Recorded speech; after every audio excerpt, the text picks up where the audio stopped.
दोस्तों, आज जो आप सुनने जा रहे हैं वह केवल एक पौराणिक कथा नहीं है। यह इतिहास नहीं, यह कल्पना भी नहीं।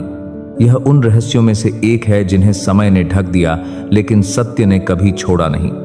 आज का प्रश्न बहुत सरल लगता है, लेकिन उत्तर उतना ही गूढ़ है। क्या हनुमान जी के पुत्र थे? और यदि थे तो कितने थे?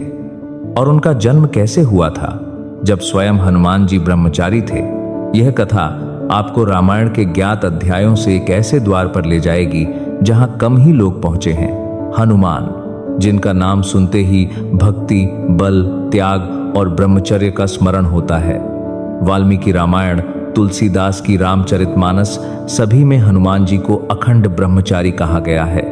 तो फिर प्रश्न उठता है, यदि हनुमान जी ब्रह्मचारी थे तो उनके पुत्र कैसे हो सकते हैं? यहीं से कथा रहस्यमयी हो जाती है। दोस्तों, अधिकांश लोग ब्रह्मचर्य को केवल शारीरिक संयम तक सीमित मानते हैं, लेकिन शास्त्र कहते हैं ब्रह्मचर्य का अर्थ है ऊर्जा का संरक्षण, इच्छा पर नियंत्रण और कर्तव्य से विचलन न होना। हनुमान जी का ब्रह्मचर्य साधारण नहीं था, वह दैवीय अंदर ब्रह्मचर्य था। और दैवीय नियम मानव नियमों से भिन्न होते हैं। दोस्तों, बोधि ड्रीम्स वाला यूट्यूब चैनल में आपका अभिनंदन है। अगर वीडियो अच्छी लगे तो चैनल को सब्सक्राइब और वीडियो को एक लाइक जरूर करें।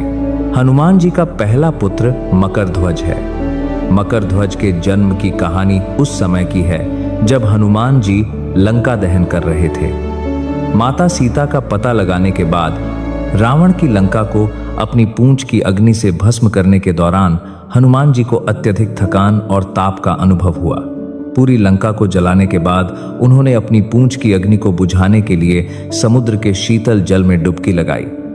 उस समय हनुमान जी के शरीर से पसीने की एक बूंद समुद्र के पानी में गिरी। उस समय समुद्र में एक शक्तिशाली मछली, और कहीं कहीं इसे मगरमच्छ कहा गया है, यह समुद्र तैर रही थी। उस मछली ने हनुमान जी के पसीने की उस बूंद को निगल लिया। हनुमान जी के तेज और तप के प्रभाव से वह मछली गर्भवती हो गई। कुछ समय बाद उस मछली को पाताल लोक के राजा अहिरावण के मछुआरों ने पकड़ लिया।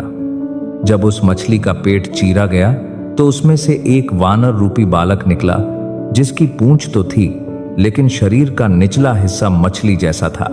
चूंकि वह मकर या मछली के गर्भ से जन्मा था और उसमें हनुमान जी जैसा तेज या ध्वज था, इसलिए उसका नाम मकर ध्वज रखा गया। अहिरावण ने उस बालक की शक्ति को देखकर उसे अपने पाताल लोक का द्वारपाल नियुक्त कर दिया। मकर ध्वज अपनी शक्ति और